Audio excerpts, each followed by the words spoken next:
Hello, good morning. എല്ലാവർക്കും കേൾക്കുന്നുണ്ടോ?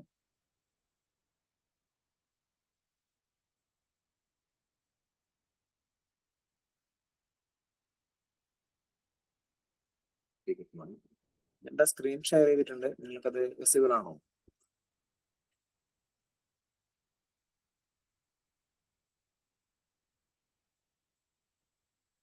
Okay, ക്ലാസ്സിലേക്ക് കിടക്കാം. ക്ലാസ് സ്റ്റാർട്ട് ചെയ്യാം. ഓക്കെ, ഇന്ന് നമ്മൾ എടുക്കുന്ന ടോപ്പിക് ആർട്ടിക്കിൾസ് ആണ്. ആർട്ടിക്കിൾസ് എന്ന് പറയുന്നത് നമ്മുടെ എക്സാമിൽ വളരെ ഇമ്പോർട്ടന്റ് ആയിട്ടുള്ള റോളുള്ള ഒരു പോർഷൻ ആണ് ആർട്ടിക്കിൾസ്.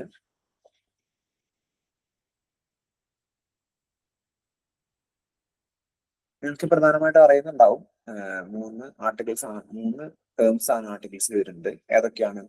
A, an, the. നമ്മൾ ചെറിയ ക്ലാസ്സുകളിലൊക്കെ പഠിച്ചിട്ടുണ്ടായിരിക്കും എയും ആനും എവിടെയാണ് യൂസ് ചെയ്യുന്നത് എന്നുള്ളത് പഠിച്ചിട്ടുണ്ടാവും അല്ലെ. എ എന്ന് പറയുന്നതും ആൻ എന്ന് പറയുന്നതും നമ്മൾ യൂസ് ചെയ്യുന്നത് ഒരു അല്ലെങ്കിൽ ഒന്ന് എന്ന അർത്ഥത്തിലാണ് യൂസ് ചെയ്യുന്നത്. ചില സ്പെഷ്യൽ കേസസിൽ അതിന് എല്ലാ അല്ലെങ്കിൽ ഈ എ തന്നെ കൊടുക്കുമ്പോൾ എല്ലാ പ്രാവശ്യവും ഇങ്ങനത്തെ മെനി ടൈംസ് റിപ്പീറ്റഡ് ആയിട്ട് വരുന്ന ഒരു കൃത്യമായ ഇടവേളകളിൽ കിട്ടുന്ന ഒരു കാര്യത്തിന് അങ്ങനത്തെ അർത്ഥത്തിലും എ അല്ലെങ്കിൽ ആൻ ഉപയോഗിക്കാറുണ്ട്. ഇതില് എ എന്ന് പറയുന്ന ടേം നമ്മൾ സാധാരണയായിട്ട് യൂസ് ചെയ്യുന്നത് വ്യഞ്ജനാക്ഷരങ്ങൾ സ്റ്റാർട്ട് ചെയ്യുന്നത്, അതായത് വ്യഞ്ജന ശബ്ദങ്ങൾക്ക് മുൻപിലും ദ, എൻ എന്ന് പറയുന്നത് സ്വരാക്ഷരങ്ങളുടെ മുൻപിലാണ് ഉപയോഗിക്കുന്നത്. അപ്പൊ നമ്മൾ പ്രധാനമായിട്ട് ശ്രദ്ധിക്കേണ്ട കാര്യം എന്താ വെച്ചാൽ ഇതിന് ഒരുപാട് റൂൾസ് ആൻഡ് കണ്ടീഷൻസ് ആണ് എക്കും ആനും ഏറ്റവും കൂടുതലായിട്ട് ദ എന്ന് പറയുന്ന വാക്കിനും ഉള്ളത്. അപ്പോൾ ഇതിന്റെ ഓരോ റൂൾസ് ആൻഡ് റെഗുലേഷൻസ് എന്ന് പറയുന്ന പോലെ ഇതൊക്കെ നമ്മൾ മനസ്സിലാക്കി വെക്കേണ്ടത് വളരെ ഇമ്പോർട്ടന്റ് ആണ്. എന്നിരുന്നാൽ മാത്രമാണ് നമുക്ക് ഇത് കറക്റ്റ് ആയിട്ട് എന്താണ് അവിടെ അപ്ലൈ ചെയ്യേണ്ടത്. കാരണം ഒരു ക്വസ്റ്റ്യൻ പേപ്പറിൽ പക്ഷേ എ കൊടുത്തിട്ടുണ്ടാവാം, ആൻ കൊടുത്തിട്ടുണ്ടാവാം, ദ എന്ന് പറയുന്ന ടേം കൊടുത്തിട്ടുണ്ടാവും. ഇതൊന്നും കൂടാതെ നൺ ഓഫ് ദീസ്, ഇതൊന്നും കൊടുക്കേണ്ട ആവശ്യമില്ല, അല്ലെങ്കിൽ അവിടെ ആർട്ടിക്കിളിന്റെ ആവശ്യമില്ല. ആ ഒരു രീതിയിലുള്ള ഒരു ഓപ്ഷൻ കൂടെ കൊടുത്തു കഴിഞ്ഞിട്ടുണ്ടെങ്കിൽ നമ്മൾ ശരിക്കും കൺഫ്യൂസിങ് ആയിരിക്കും. അപ്പൊ ആ ഒരു സമയത്ത് അത് ക്ലിയർ ചെയ്ത് പോകണം എന്നുണ്ടെങ്കിൽ നമുക്ക് കൃത്യമായ ഒരു അവബോധം ആർട്ടിക്കിൾസിനെ കുറിച്ച് വേണം. അപ്പോ നമുക്ക് ഈ പറയുന്ന റൂൾസ് ആൻഡ് റെഗുലേഷൻസ് വായിക്കുന്നുണ്ട്. ഇത് കുറച്ച് ഉണ്ട് നമുക്കൊന്ന് മനസ്സിലാക്കി തരാനായിട്ട്. അതിനുശേഷം ഇതിന്റെ ഒപ്പം നിങ്ങൾക്ക് ഷെയർ ചെയ്ത് വരും, അതായത് ക്വസ്റ്റ്യൻസ് ഷെയർ ചെയ്യുന്നുണ്ട്. ക്വസ്റ്റ്യൻസ് ഇന്നത്തെ ക്ലാസ്സിൽ അത് ചെയ്യാൻ പറ്റുമെന്ന് എനിക്ക് തോന്നുന്നില്ല, കാരണം ഇതിന്റെ റൂൾസ് ആൻഡ് റെഗുലേഷൻസ് കുറച്ചധികം വരുന്നുണ്ട്. അപ്പൊ നിങ്ങൾക്ക് പ്രാക്ടീസ് ചെയ്യാനായിട്ടുള്ള ക്വസ്റ്റ്യൻസ് കുറച്ചുണ്ട്, അതും കൂടെ ഷെയർ ചെയ്ത് തരും PDF ആയിട്ട്. അപ്പൊ നിങ്ങൾ ഇന്നത്തെ ക്ലാസ് അറ്റൻഡ് ചെയ്ത ശേഷം ഇത് പഠിക്കുക. പഠിച്ചതിന് ശേഷം ആ ഒരു സെക്ഷൻ ഒന്ന് കംപ്ലീറ്റ് ചെയ്യുക, ക്വസ്റ്റ്യൻസ് ചെയ്ത് പഠിക്കുക. കാരണത്തെ ക്വസ്റ്റ്യൻസ് ചെയ്യുമ്പോൾ നിങ്ങൾക്ക് നല്ല ഐഡിയ കിട്ടും. ഓക്കെ, അത് ഞാൻ ക്ലാസ് സ്റ്റാർട്ട് ചെയ്യാണ്. PDF കൂടെ തന്നെയാണ് ത്രൂ പോകുന്നത്. എ, ആൻ, ദ എന്നിവയാണ് ആർട്ടിക്കിൾസ്. അത് നമുക്ക് അറിയാവുന്ന കാര്യമാണ്. ഇവയെ ഇൻഡെഫിനിറ്റ് ആർട്ടിക്കിൾ എന്നും ഡെഫിനിറ്റ് ആർട്ടിക്കിൾ എന്നും രണ്ടായി തരംതിരിച്ചിട്ടുണ്ട്. അതില് എ, ആൻ എന്നിവയാണ് നമ്മൾ എന്ത് പറയുന്നത്? ഇൻഡെഫിനിറ്റ് ആർട്ടിക്കിൾ എന്ന് പറയുന്നത്. ദ എന്ന് പറയുന്നതിന് ഡെഫിനിറ്റ് ആർട്ടിക്കിൾ എന്നും പറയുന്നുണ്ട്. എ, ആൻ എന്നിവയെ എവിടെയെല്ലാം ഉപയോഗിക്കുന്നുവെന്ന് നമുക്ക് നോക്കാം. ഞാൻ നേരത്തെ പറഞ്ഞ കാര്യമാണ് എന്ത്? കൺസോണന്റ് ആയിട്ടുള്ള സൗണ്ടുകളെ വ്യഞ്ജന ശബ്ദം കൊണ്ട് ആവർത്തിക്കുന്ന വാക്കുകൾക്ക് മുൻപിലാണ് എന്ത് എ ഉപയോഗിക്കുന്നത്. അതിന്റെ എക്സാമ്പിളാണ് കൊടുത്തിട്ടുള്ളത് A bag, A pen, A bus. അങ്ങനെ നമുക്ക് ഈ വരുന്ന ഒരുവിധം എല്ലാ സൗണ്ടുകളും നമുക്ക് എന്തായിരിക്കും? നോർമൽ കേസിൽ വ്യഞ്ജന ശബ്ദമായിരിക്കും. അതുകൊണ്ട് അവയുടെ മുമ്പിൽ നമുക്ക് എ ആണ് യൂസ് ചെയ്യേണ്ടത്. എന്നാൽ സ്വരശബ്ദങ്ങൾ അല്ലെങ്കിൽ വൗവൽ സൗണ്ട് കൊണ്ടുള്ള വേർഡ്സും കുറവൊന്നുമല്ല, അത് ആവശ്യത്തിനുണ്ട്.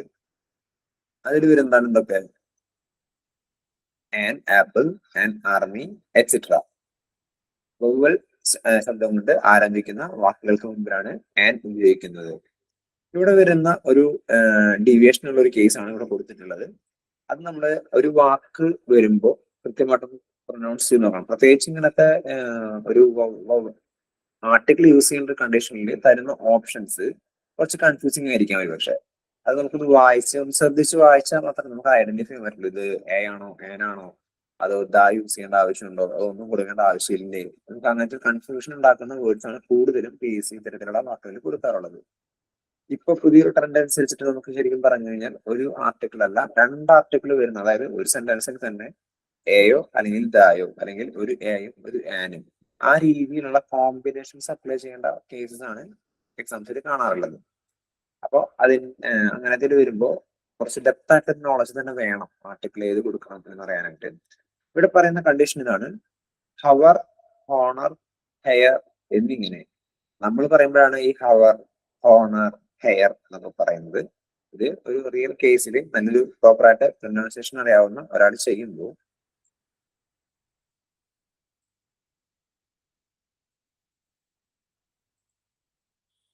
അങ്ങനെ ചെയ്യുമ്പോൾ അവിടെ ഒരിക്കലും ഹവർ എന്നല്ല പറയാ, അവർ അവർ എന്ന് മാത്രമേ പറയുള്ളൂ. എച്ച് അവിടെ സൈലന്റ് ആയിരിക്കും. അതുപോലെ തന്നെ ഓണർ, ഓണർ എന്ന് പറയില്ല, ഓണർ എന്ന് പറയില്ല, എച്ച് അവിടെ സൈലന്റ് ആണ്. ഹെയർ, ഹെയർ എന്ന് പറഞ്ഞിട്ടുണ്ടെങ്കിൽ അവകാശികൾ എന്നാണ് അർത്ഥം. ഒരു പിന്തലമുറക്കാരൻ, അവകാശി, അർത്ഥമാണ് ഹെയർ എന്ന് പറയുന്നത്. അവിടെ ഹെയർ എന്ന് പറയില്ല, എയർ, എയർ എന്നേ പറയുള്ളൂ. ഈ 3 വാക്കുകളിലും എച്ച് ഇവിടെ സൈലന്റ് ആയിട്ടാണ് വരുന്നത്. അപ്പൊ ഇങ്ങനെ എച്ച് സൈലന്റ് ആയി വരുന്ന വാക്കുകളുടെ മുൻപിലും ആൻ തന്നെയാണ് ഉപയോഗിക്കേണ്ടത്. അതായത് ആൻ അവർ, അതായത് 1 മണിക്കൂർ എന്നർത്ഥം വരുന്നത്. അതായത് ഇപ്പൊ മനസ്സിലാക്കുന്ന ഒരു പ്രധാന കാര്യം, മണിക്കൂർ എന്ന് പറയുന്നത് അത് പീരീഡ് ആയിട്ട് ചോദിക്കുന്ന ഒരു വാക്കാണ്. മണിക്കൂർ ഇതൊക്കെ. അപ്പൊ ഇതിൽ പറഞ്ഞു പോകുന്ന ഈ ഒരു PDF-ലുള്ള വേർഡ്സ് കാര്യങ്ങളൊക്കെ മാക്സിമം അതുപോലെ തന്നെ പഠിച്ചു വെക്കാനായിട്ട് ശ്രമിക്കുക. അപ്പോൾ an hour, an honour, an air, അങ്ങനെയാണ് ഇവിടെയൊക്കെ യൂസ് ചെയ്യുക. ഇനി നമുക്ക് അടുത്ത ഒരു റൂൾ എന്ന് പറയുന്നത് European, unit, university, union, unanimous, unique, utopia, yard, year, one, Ouija board. Ouija നമ്മള് ഔജ ബോർഡ് എന്ന് പറയുന്നത് നമ്മുടെ ഇതാണ്, വിജ ബോർഡ്, അങ്ങനെ രണ്ടിലും പറയാറുണ്ട്. നമ്മുടെ രോമാഞ്ചം പടത്തിലൊക്കെ കാണിക്കുന്നുണ്ട്. ആ ഒരു ഇതാണ് ഉദ്ദേശിച്ചിട്ടുള്ളത്. നമ്മളെന്താ ആത്മാക്കളെ വിളിച്ചു വരുത്താനൊക്കെ ആയിട്ട് ഉണ്ട് എന്ന് പറയുന്ന ആ ഒരു സംഭവമാണ് ഉദ്ദേശിച്ചിട്ടുള്ളത്. ഓച്ച ബോർഡ്, ഓച്ച ബോർഡ് എന്നൊക്കെയാണ് നമ്മൾ കൂടുതലും പറയാറുള്ളത്. തുടങ്ങിയ വാക്കുകൾ വൗവൽ ലെറ്റേഴ്സ് കൊണ്ടാണ് ആരംഭിക്കുന്നത്, അല്ലെ? ഇതൊക്കെ വൗവൽ ലെറ്റേഴ്സ് കൊണ്ട് ആരംഭിക്കുന്നത്. എന്തൊക്കെയാണ് vowel letters? A, E, I, O, U, അല്ലെ? ആണ് വരുന്നത്. നോക്കണ്ട, അതിന്റെ ഒരു പാട്ടൊക്കെ അല്ലേ? യു പാടി പാടി ഞാനും ഒരാളാകും പാട്ടൊക്കെ ഉണ്ട് ഇല്ലേ? ആ സംഭവമാണ് എന്ത് വരുന്നത്? വൗവൽസ് എന്ന് പറയുന്നത്. അപ്പൊ ഇവിടെ വന്നിട്ടുള്ള ഈ വാക്കുകളെല്ലാം തന്നെ എന്താ? വൗവൽ സൗണ്ട് കൊണ്ടാണ് ആരംഭിക്കുന്നത്. തുടങ്ങിയ വാക്കുകൾ വൗവൽ ലെറ്റേഴ്സ് കൊണ്ടാണ് ആരംഭിക്കുന്നത് എന്നുണ്ടെങ്കിലും ഇവയുടെ കൂടെയൊക്കെ എന്താണ്? എ ആണ് ഉപയോഗിക്കേണ്ടത്, എൻ ചേർക്കരുത്. അപ്പൊ നിങ്ങൾക്ക് സ്വാഭാവികമായിട്ട് ഒരു സംശയം തോന്നും, ഇത്രയും വേർഡ്സിന്റെ മുമ്പിൽ എന്ത് ബേസിസിലാണ് ഇവിടെയൊക്കെ നമ്മൾ എ എന്ന് പറയുന്നത് ഉപയോഗിക്കുന്നത്? നമ്മള് ഇംഗ്ലീഷിൽ ഒരു വാക്ക് കണ്ടു കഴിഞ്ഞാലും അതിന്റെ പ്രൊനൗൺസിയേഷൻ എന്താണ് വരുന്നത് നോക്കുക. ഫോർ എക്സാമ്പിൾ ഇപ്പൊ ഒരു യൂറോപ്യൻ തന്നെ എടുക്കാം. യൂറോപ്യൻ എടുത്തു കഴിഞ്ഞിട്ടുണ്ടെങ്കിൽ യാ ആണ് വരുന്നത്. നമ്മൾ മലയാളത്തിലാണ് ആ സമയത്ത് യാ വന്നു കഴിഞ്ഞിട്ടുണ്ടെങ്കിൽ, യാ എന്നല്ല, നമ്മളൊരു വേർഡിന്റെ ആർട്ടിക്കിൾ ആണോ ചേർക്കേണ്ടത്, അതിന്റെ ആദ്യ ടേമിന്റെ സൗണ്ട് ഏതാണോ അത് നമ്മൾ കിട്ടിക്കഴിഞ്ഞാൽ പിന്നീട് നോക്കേണ്ടത് അത് മലയാളത്തിൽ വ്യഞ്ജനാക്ഷരമാണോ സ്വരാക്ഷരമാണോ, അതാണ് ശ്രദ്ധിക്കേണ്ടത്. പിന്നെ ആ സമയത്ത് നമ്മൾ ഒരിക്കലും ഇംഗ്ലീഷിലുള്ള ഈ വവൽസിനെ കുറിച്ചോ കൺസോണന്റിനെ കുറിച്ചോ പിന്നീട് നമ്മൾ ചിന്തിക്കേണ്ട ആവശ്യം വരുന്നില്ല. അപ്പൊ ഇവിടെ യൂറോപ്യൻ എന്നുള്ളത് പറയുമ്പോൾ എന്താ? യാ ആണ് വന്നിട്ടുള്ളത്, അല്ലെ? യാ എന്ന് പറയുന്ന ടൈം. മലയാളത്തിൽ ഏതാ? മലയാളത്തിൽ ഒരിക്കലും യാ എന്ന് പറയുന്നത് സ്വരാക്ഷരത്തിന്റെ വിഭാഗത്തിൽ പെടുന്ന ഒന്നല്ല, വ്യഞ്ജനാക്ഷരമാണ്, അല്ലെ? മലയാളത്തിൽ ഏതൊക്കെയാണ് സ്വരാക്ഷരം എന്ന് പറയുന്നത് അറിയൂ? മലയാളത്തില് സ്റ്റാർട്ടിങ്ങിലുള്ള ആ ഒരു ഭാഗമാണ് മലയാളത്തില് സ്വരാക്ഷരങ്ങൾ എന്ന് പറയുന്നത്, അല്ലെ? ആ ഇ ഉ എ ആ ഒരു സെക്ഷൻ, പിന്നെ എ ആ ഒരു ശബ്ദങ്ങൾ ഉണ്ടാക്കുന്ന ഭാഗത്തിനെയാണ് സ്വരാക്ഷരങ്ങൾ, സ്വരങ്ങൾ പുറപ്പെടുവിക്കുന്ന അക്ഷരങ്ങളെയാണ് സ്വരാക്ഷരങ്ങൾ എന്ന് പറയുന്നത്. അപ്പോ യ എന്ന് പറയുന്നത് നമുക്ക് വ്യഞ്ജനാക്ഷരമായിട്ടാണ് വരുന്നത്. അതുകൊണ്ട് യൂറോപ്യൻ എന്നുള്ളതിന് മുമ്പിൽ എ എന്നാണ് ഉപയോഗിക്കേണ്ടത്. യൂണിറ്റ് വീണ്ടും യ എന്ന് തന്നെ വരുന്നു, അവിടെ എൻ ചേർക്കരുത്, എ ആണ് ഉപയോഗിക്കേണ്ടത്. യൂണിവേഴ്സിറ്റി യ തന്നെയാണ് ആരംഭിക്കുന്നത്. യൂണിയൻ യായിൽ തന്നെ ആരംഭിക്കുന്നു. യുനാനിമസ് യായിൽ തന്നെയാണ് ആരംഭിക്കുന്നത്. യുനീക്ക് യായിൽ ആരംഭിക്കുന്നു. ഉട്ടോപ്പിയ യു, അവിടെയും ഉട്ടോപ്പിയ, അവിടെയും ഇത് തന്നെയാണ് വരുന്നത്. യാർഡ് യാ തന്നെ ആരംഭിക്കുന്നു. വൈ യാ, ഇയർ. വണ്ണിൽ എന്താ? വാ എന്ന് പറയുന്നത്. വാ എന്ന് പറയുമ്പോൾ എന്താ? അത് വ്യഞ്ജനാക്ഷരമാണ്. നമ്മള് ഓച്ച എന്ന് പറഞ്ഞാലും ഇതിന്റെ പ്രൊനൗൺസിയേഷൻ കറക്റ്റ് എന്താ വരുന്നത് എന്ന് പറഞ്ഞിട്ടുണ്ട്? വീച്ച, വിയും വായാണ് വരുന്നത്, അല്ലെ? അപ്പൊ ഇതിന്റെ ഒക്കെ മുമ്പിൽ നമുക്ക് ചേർക്കേണ്ടി വരുന്നത് എന്താണ്? എ എന്നുള്ളതാണ് ഉപയോഗിക്കേണ്ടി വരുന്നത്. നോർമലി ആയിട്ട് യൂസ് ചെയ്യുക a European, a 1 rupee note, a 1 rupee, 1 എന്ന് പറയുന്നത് നമ്മൾ പറഞ്ഞു വ എന്നാണ് വരുന്നത്. A 1 rupee note, a yard, ഒരു yard, 1 eyed man, 1 eyed man ഇവിടെ എഴുതാൻ വിട്ടുപോയിട്ടുള്ളതാണ്. എ 1 eyed man അങ്ങനെയാണ് വരിക. ഓക്കെ, നമുക്ക് നാലാമത്തെ റൂളിലോട്ട് കിടക്കാം. മിസ്റ്റർ, മിസ്സിസ്, മിസ് അങ്ങനത്തെ വാക്കുകളിലൊക്കെ മുൻപില് ചില അവസരങ്ങളിൽ എ ഉപയോഗിക്കാറുണ്ട്. ഇത് എങ്ങനെയാണ് ഉപയോഗിക്കുന്നത് വെച്ചാല്, എനിക്ക് എന്റെ അടുത്തേക്ക് ഒരാൾ വന്നു. ആ വന്ന ഒരാളെ കുറിച്ച് എനിക്ക് വലിയ വ്യക്തമായ ധാരണയൊന്നുമില്ല അദ്ദേഹം ആരാണെന്ന്. പക്ഷെ അദ്ദേഹത്തിന്റെ പേര് എനിക്കറിയാം. ഞാൻ ഇയാൾ വന്ന കാര്യം മറ്റൊരാളോട് പറയുമ്പോൾ ഞാൻ പറയുന്നത് മിസ്റ്റർ ഹരി. ഇവിടെ ഹരി ആരാണെന്ന് പറയുന്ന ആളായത് എനിക്കറിയില്ല ഹരി ആരാണെന്ന്. അത്തരത്തിലുള്ള സിറ്റുവേഷനിലാണ് അവിടെ a Mister Hari has come to see you. ഇതൊരു റയർ കേസ് ആണ്, ഇതങ്ങനെ എക്സാംസിൽ കണ്ടിട്ടില്ല. പക്ഷെ മേ ബി ചോദിച്ചുകൂടായില്ല. കാരണം റയർ കേസ് സാധനങ്ങളൊക്കെ ഇപ്പൊ PSC പലപ്പോഴും ആവർത്തിക്കുന്നത് കണ്ടിട്ടുണ്ട്. അപ്പോ എ മിസ്റ്റർ ഹരി എന്ന രീതിയിൽ വരുന്നത് ഈ ഒരു അർത്ഥത്തിലാണ്. അറിയാത്ത ഒരാളുടെ പേരും കാര്യവും അറിയാം, അല്ല പക്ഷെ അയാളെ കുറിച്ച് ഒന്നും തന്നെ അറിയില്ല. ആരാണ് അയാൾ വന്ന ആളെന്നുള്ളത് കാണുന്ന ആൾക്ക് അറിയില്ല. അത്തരത്തിലുള്ള സിറ്റുവേഷനിലാണ് അത്തരത്തിലുള്ള സിറ്റുവേഷൻസിലാണ് അവിടെ നമ്മൾ എന്ത് യൂസ് ചെയ്യുന്നത്, എ മിസ്റ്റർ ഹരി എന്നതിൽ ഉപയോഗിക്കുന്നത്. ഇനി അടുത്തതായി പറയുന്നത് അബ്രിവിയേഷൻസിന്റെ മുമ്പിൽ ആൻഡ് ഉപയോഗിക്കുന്ന ഒരു കാര്യമാണ്. MLA, MP, MA, LD clerk, FBI, x ray തുടങ്ങിയ അബ്രിവിയേഷൻസിന്റെ മുമ്പിൽ ആൻഡ് ഉപയോഗിക്കണം. And MLA, and LD clerk, and x ray, and FBI agent. ഇവിടെ എന്താ MLA, A M M, A ആണ് M എന്ന് പറയുമ്പോൾ വരുന്നത്.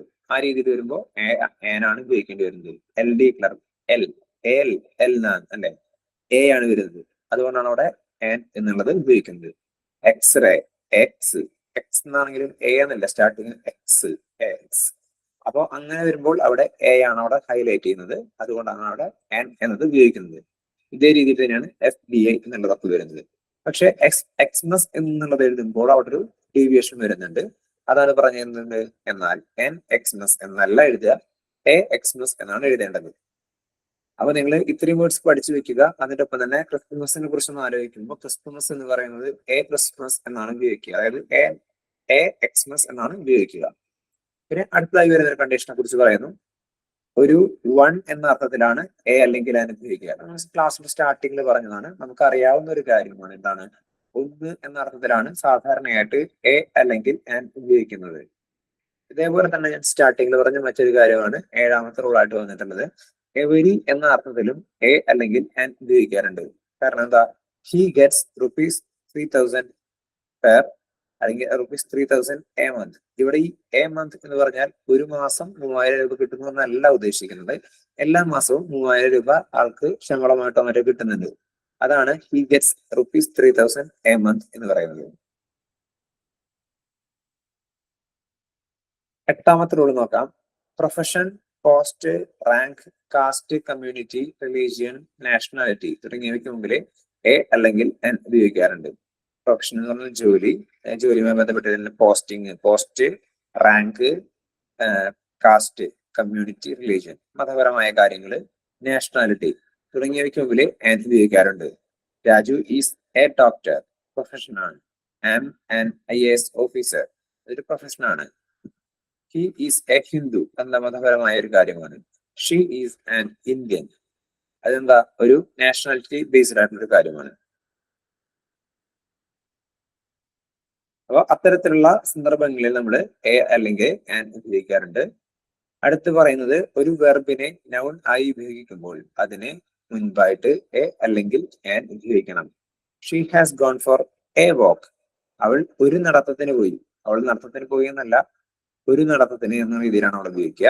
ഇവിടെ വാക്ക് എന്ന വെർബിനെ നടത്തം എന്ന് നൗൺ ആയിട്ടാണ് ഉപയോഗിച്ചിട്ടുള്ളത്. She has gone for a walk. ഇനി യൂസ് ഓഫ് ഡെഫിനിറ്റ് ആർട്ടിക്കിളും അതുപോലെ തന്നെ ഡെഫിനിറ്റ് ആർട്ടിക്കിൾ, അതായത് നമ്മൾ എന്താ പറഞ്ഞ ഡെഫിനിറ്റ് എന്ന് പറഞ്ഞാൽ ദ എന്ന് പറയുന്നതാണ് ഡെഫിനിറ്റ് ആർട്ടിക്കിൾ അല്ലേ. ഇനി ദ എന്ന് പറയുന്ന ഡെഫിനിറ്റ് ആർട്ടിക്കിളിന്റെ യൂസിനെ കുറിച്ചാണ് പറയുന്നത്. ആദ്യ കണ്ടീഷൻ നോക്കാം. Sun, earth, world, universe, globe, horizon, poles, equator, wind, stars, moon, hope, devil തുടങ്ങിയ അതുല്യവും അമാനുഷികവുമായ ശക്തികൾക്ക് മുമ്പിൽ ദാ ചേർക്കണം. ഓക്കെ, ഇത്തരത്തിലുള്ള അതുല്യവും അമാനുഷികവുമായ ശക്തികൾക്ക് മുമ്പിലൊക്കെ എന്താണ് ചേർക്കേണ്ടത്? ദാ ഉപയോഗിക്കുന്നു. എന്താ നമുക്കറിയാം, ദ സൺ ഒന്നേ ഉള്ളൂ അല്ലെ, എർത്ത് ഭൂമി ഒന്നേ ഉള്ളൂ. അത്തരത്തിലുള്ള മെയിൻ കണ്ടീഷൻസ് കാര്യങ്ങൾക്കൊക്കെ മുമ്പിൽ ദാ ചേർക്കണം. ഇതിന്റെ എക്സാമ്പിൾ ആണ് കൊടുത്തിട്ടുള്ളത് എന്ത്? The world is full of opportunities. അവസരങ്ങൾ നിറഞ്ഞ ഒന്നാണ് നമ്മുടെ ലോകം എന്ന് പറയുന്നത്. എന്നാൽ അവിടെ ഒരു ഡീവിയേഷൻ വരുന്നുണ്ട്. God, heaven, hell, nature, space, paradise എന്നിവയ്ക്ക് മുമ്പിൽ ദാ ഉപയോഗിക്കരുത്. ഗോഡ് ദൈവം, ഹെവൻ സ്വർഗം, പാരഡൈസ് സ്വർഗം, ഹെൽ പിശാച്, നേച്ചർ പ്രകൃതി, സ്പേസ് ബഹിരാകാശം എന്നിവയ്ക്ക് മുമ്പേ ദാ ഉപയോഗിക്കേണ്ട ആവശ്യമില്ല. നിങ്ങളെ കൂടുതൽ ഒറ്റ വാക്കുകളൊന്നും മനസ്സിലാക്കുക, അതിന്റെ ഒപ്പം തന്നെ ഈ വാക്കുകൾ പഠിക്കുകയും ചെയ്യുക. God, heaven, hell, nature, space, paradise അല്ലെ. ദൈവത്തിനെ കാണപ്പെടുന്നത് എവിടെയാ? സ്വർഗത്തിലാണ്. സ്വർഗം എന്ന് പറയുമ്പോൾ എന്താ? ഹെവനും പാരഡൈസും. ദൈവത്തിന്റെ ഓപ്പോസിറ്റ് എന്താ? പിശാചി അല്ലെ, ഹെല്ല്, നേച്ചർ പ്രകൃതി, സ്പേസ് ബഹിരാകാശം എന്നിവയ്ക്ക് മുമ്പിൽ ദാ ഉപയോഗിക്കരുത്. ഇനി famous and holy books, reference books, newspapers, magazines എന്നിവയ്ക്ക് മുമ്പിൽ ദാ ചേർക്കാം. അതായത് ഫേമസ് ആയിട്ടുള്ള books, holy books, reference books, newspapers, മാഗസീൻസിന്റെ ഒക്കെ മുമ്പിൽ നമുക്ക് ദാ ചേർക്കാൻ പറ്റും. പക്ഷെ ഇത്തരത്തിലുള്ള പുസ്തകങ്ങളുടെ പറയുന്നതിന് മുൻപായിട്ട് അത് ഏത് ഓഥറിന്റെ പുസ്തകമാണ് എന്നുള്ളത് ചേർത്തിട്ടുണ്ടെങ്കിൽ അവിടെ ദാ ഉപയോഗിക്കേണ്ട ആവശ്യമില്ല. ഫോർ എക്സാമ്പിൾ എന്താ പറയുന്നത്? ഹോമേഴ്സ് ഇല്ലിയാഡ്, വാൽമീകിസ് രാമായണ. അതായത് അതിന്റെ ഓഥർ ആരാണെന്ന് അവിടെ വ്യക്തമാക്കി പറയുന്നുണ്ട്. അതിന് മുൻപായിട്ട് പിന്നെ ദാ വാൽമീകിസ് രാമായണ എന്ന് ഉപയോഗിക്കാൻ പാടില്ല. അവിടെ വാൽമീകിസ് രാമായണ എന്ന് മാത്രമേ ആവശ്യമുള്ളൂ. അടുത്ത റൂളാണ് name of rivers, canals, seas, oceans, straits, gulfs എന്നിവയ്ക്ക് മുൻപിൽ ദാ ചേർക്കണം. Name of rivers, canals, seas, oceans, straits, gulfs എന്നിവയ്ക്ക് മുമ്പിൽ ദാ ചേർക്കേണ്ട ആവശ്യം ഉണ്ട്. ദ ഗേഞ്ചസ്,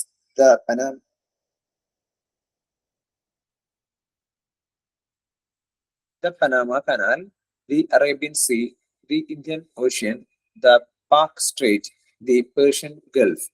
ഓക്കെ, ഇതിന്റെ മുമ്പിൽ ദാ ചേർക്കുന്നുണ്ട്. അടുത്തായിട്ട് വരുന്നതാണ് names of mountain ranges, group of islands എന്നിവയ്ക്ക് മുമ്പിൽ ദാ ചേർക്കണം. Okay, the Himalayas, the Alps, the Andaman Nicobar islands. അതായത് മൗണ്ടൻ റേഞ്ചുകൾ, അതുപോലെ തന്നെ ദ്വീപ സമൂഹങ്ങൾ, അതായത് ഗ്രൂപ്പ് ഓഫ് വരുന്ന കണ്ടീഷൻസിലൊക്കെ ചേർക്കേണ്ട ആവശ്യമുണ്ട്. എന്നാൽ അവിടെയൊക്കെ നമ്മൾ സിംഗിൾ ആയിട്ടുള്ള, അതായത് ഒരു ഹിമാലയം എന്ന് പറയുന്നത് വലിയൊരു പർവ്വത നിരയാണ്. അതിൽ തന്നെയുള്ള ഒരു ചെറിയ ഒരു പോർഷൻ, ഏതെങ്കിലും ഒരു ആനമുടി അല്ലെങ്കിൽ അങ്ങനത്തെ ഏതെങ്കിലും ഒരു കൊടുമുടിയെ കുറിച്ചോ അല്ലെങ്കിൽ ചെറിയ ഒരു പർവ്വതത്തെ കുറിച്ചോ പറയുന്ന ഒരു കണ്ടീഷൻ ആയിട്ടാണ് വരുന്നതെങ്കിൽ നമുക്ക് അവിടെ ദാ ചേർക്കേണ്ട ആവശ്യം ഇല്ല. അതാണ് ഇവിടെ പറയുന്നത്. Name of mountain ranges, group of islands എന്നിവയ്ക്ക് മുമ്പിൽ ദാ ചേർക്കണം. The Himalayas, the Alps, the Andaman Nicobar islands അങ്ങനെ വരുന്നത്. എന്നാൽ ഒരു സിംഗിൾ ഐലൻഡ് അല്ലെങ്കിൽ മൗണ്ടൻ അല്ലെങ്കിൽ പീക്ക് ഓർ ഹില്ല് എന്നിവയ്ക്ക് മുമ്പിൽ ദാ ചേർക്കരുത്. ദായുടെ ആവശ്യം അവിടെ വരുന്നില്ല.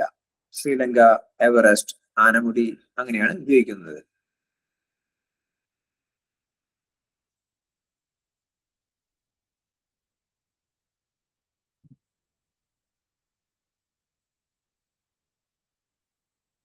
ഞാൻ ഇപ്പൊ തന്നെ പറഞ്ഞൊരു പോയിന്റ് ആണ് ഇവിടെ NB, നോട്ടാ ബെന.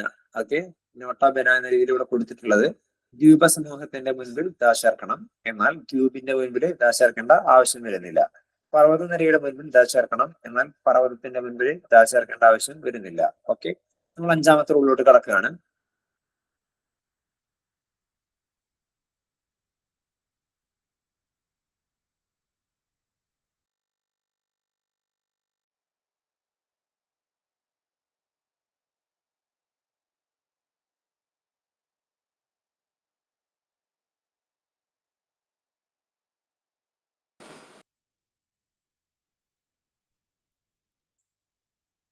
ഫേമസ് ആയിട്ടുള്ള മൊനുമെന്റ്സിന്റെ മുൻപിൽ ദാ ചേർക്കണം.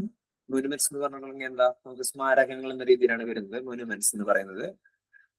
അതിന്റെ എക്സാമ്പിൾ ആണ് the Taj Mahal, the Qutub Minar, the Rajghat ഇതിനൊക്കെ മുൻപിൽ ദാ ചേർക്കേണ്ട ആവശ്യം വരുന്നുണ്ട്. മ്യൂസിക്കൽ ഇൻസ്ട്രുമെന്റ്സ് അല്ലെ, ഒരുപാട് പല different kinds of musical instruments ഉണ്ട്. അതിന്റെ ഒക്കെ മുൻപിൽ ദാ ചേർക്കണം.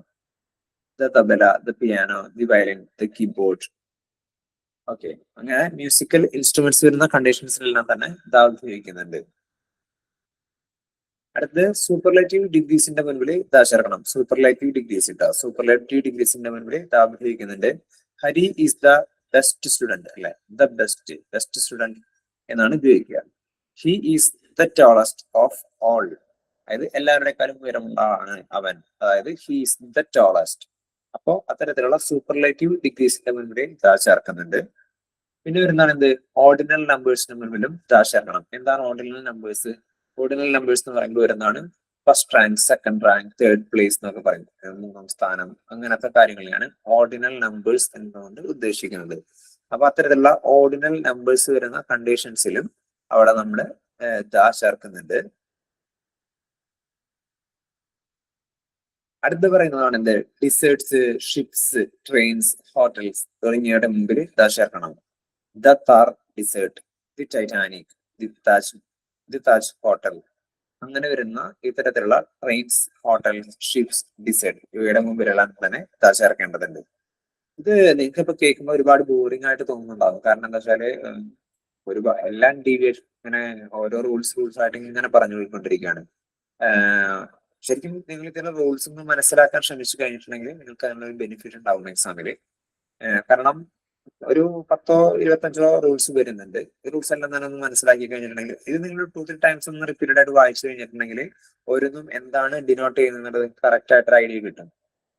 അങ്ങനെയൊന്നും നിങ്ങൾ സെറ്റ് ആയി കഴിഞ്ഞിട്ടുണ്ടെങ്കിൽ പിന്നെ ഒന്ന് ഡെയിലി ഒന്ന് റിവൈസ് ചെയ്ത് പോയാൽ മതി. അപ്പൊ അങ്ങനെ എത്തിക്കഴിഞ്ഞിട്ടുണ്ടെങ്കിൽ നിങ്ങൾക്ക് കൃത്യമായിട്ട് മനസ്സിലാക്കാൻ പറ്റും ഇത് എന്താണ് അവിടെ ഇത് ആർട്ടിക്കിൾ യൂസ് ചെയ്യണോ, യൂസ് ചെയ്യണ്ടേ, അല്ലെങ്കിൽ ഏത് ആർട്ടിക്കിൾ യൂസ് ചെയ്യുന്നുണ്ട് കൃത്യമായിട്ട് മനസ്സിലാക്കാൻ പറ്റും. അപ്പൊ ഇപ്പൊ നിങ്ങൾക്ക് പറയുന്ന ഒരു ബോറിംഗ് ഉള്ളത് നിങ്ങൾ കാര്യമാക്കേണ്ടതില്ല. നിങ്ങൾ ഇതിന്റെ PDF കിട്ടിക്കഴിഞ്ഞിട്ടുണ്ടെങ്കിൽ ഒരു 2-3 ടൈംസ് വായിച്ചു നോക്കുക. വായിച്ചു നോക്കി കഴിഞ്ഞിട്ടുണ്ടെങ്കിൽ നിങ്ങൾക്ക് എന്തായാലും ഇതിന്റെ ഒരു ഐഡിയ കിട്ടും. പ്രത്യേകിച്ച് ഇപ്പോ ക്ലാസ്സിൽ തന്നെ എക്സ്പ്ലെയിൻ ചെയ്ത് പോകുന്നുണ്ട്. ഇതിന്റെ ബേസിൽ തന്നെ ഒന്ന് പഠിക്കുക. ഇതിന്റെ PDF മിക്കവാറും തന്നെ നിങ്ങൾക്ക് കിട്ടുന്നുണ്ടാവും തോന്നുന്നു. അങ്ങനെ കിട്ടിക്കഴിഞ്ഞിട്ടുണ്ടെങ്കിൽ ഇന്ന് തന്നെ ഒന്ന് പഠിച്ച് സെറ്റ് ആവുക. പിന്നീട് ഒന്ന് റിപ്പീറ്റഡ് വായിക്കുക. പിന്നെ നിങ്ങളത് ഒരു 2-3 ഡേയ്സ് ഒന്ന് റിപ്പീറ്റ് ചെയ്ത് കഴിഞ്ഞിട്ടുണ്ടെങ്കിൽ പിന്നെ ഇത് കാണാതെ തന്നെ നിങ്ങൾക്ക് പറയാം ആ രീതിയിലോട്ട് നിങ്ങൾ എത്തും. ഓക്കെ, അപ്പൊ ഇപ്പൊ പറയുമ്പോഴുള്ള ഈ ഒരു ബോർഡ് ആയിട്ടുള്ള ഒരു ക്ലാസ്സിനെ കുറിച്ച് ചിന്തിക്കേണ്ട. കാരണം എന്ന് വെച്ചാൽ റൂൾസ് ആണ്, നമുക്ക് ഇങ്ങനെ പറയാൻ പറ്റുള്ളൂ. ഓരോ കണ്ടീഷൻസും ഇങ്ങനെ എക്സ്പ്ലെയിൻ ചെയ്ത് തരാനേ പറ്റുള്ളൂ, അല്ലാതെ നമുക്ക് വേറെ ഒരു ഓപ്ഷനും ഇല്ല അവിടെ. അതുകൊണ്ടാണ്. ഓക്കെ,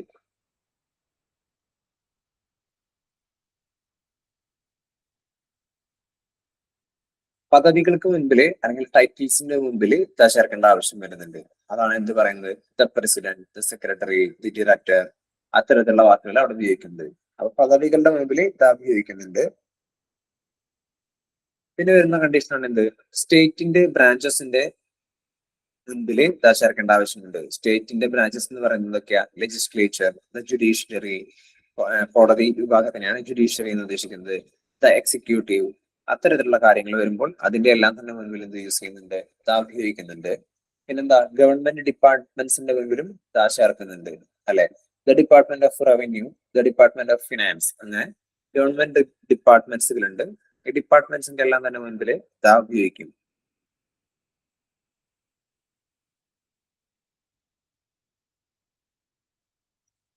ഫേമസ് ആയിട്ടുള്ള ഫാമിലീസ്, പൊളിറ്റിക്കൽ പാർട്ടീസ്, ബാങ്ക്സ് എന്നിവയ്ക്ക് മുമ്പിൽ ദാ ചേർക്കുന്നുണ്ട്.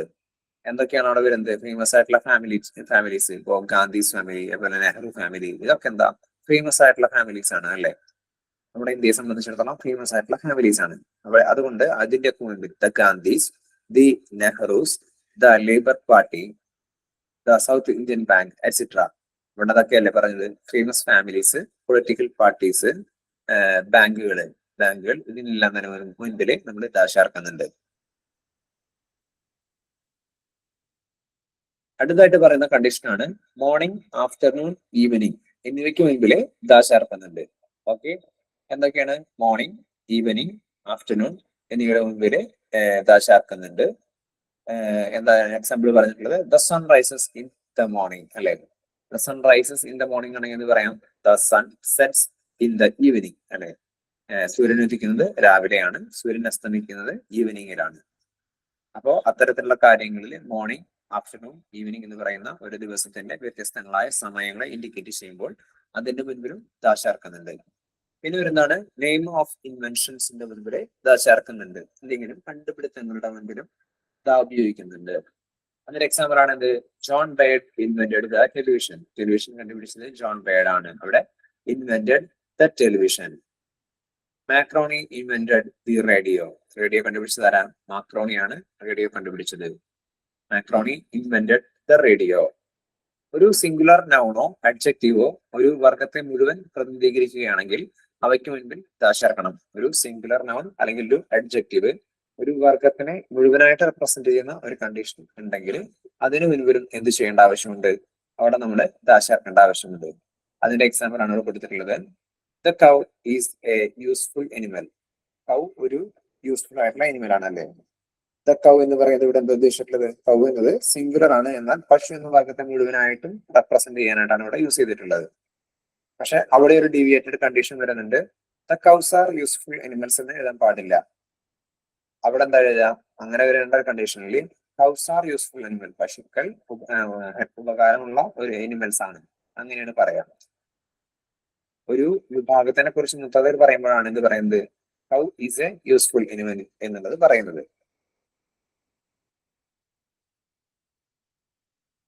ഇനി അടുത്തൊരു കണ്ടീഷൻ പറയുന്നു. ഒരു സെന്റൻസിലെ നേരത്തെ സൂചിപ്പിച്ച ഒരു നാമം ആവർത്തിച്ചു വരികയാണ് എന്നുണ്ടെങ്കിൽ അവിടെ ദാ ചേർക്കണം. എക്സാമ്പിൾ ആയിട്ട് പറയുന്നത് she bought a mobile phone yesterday. അവിടെ ഒരു മൊബൈൽ ഫോൺ ഇന്നലെ വാങ്ങിച്ചിരുന്നു. She showed the mobile phone to her friend. അവളെ മൊബൈൽ ഫോൺ ആർക്ക് കാണിച്ചു കൊടുത്തു? അവരുടെ സുഹൃത്തിന് കാണിച്ചു കൊടുത്തു.